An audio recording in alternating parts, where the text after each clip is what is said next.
12 लोग अपने आखिरी इंटरव्यू में कहते हैं कि आज जब फलस्तीन के लोगों को मदद की जरूरत है तो हमें उनकी मदद करनी चाहिए, क्योंकि जब कल को हम पे कोई मुसीबत आए तो हमारी भी कोई मदद करने के लिए तैयार हो।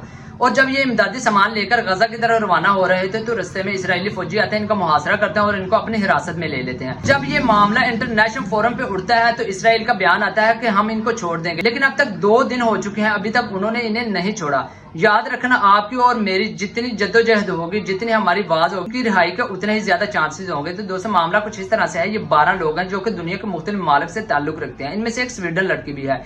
ये गजा के लिए इमदादी सामान लेकर जा रहे थे और समुद्र के रास्ते जाते हुए इन्होंने ऑनलाइन BBC न्यूज को अपना इंटरव्यू दिया।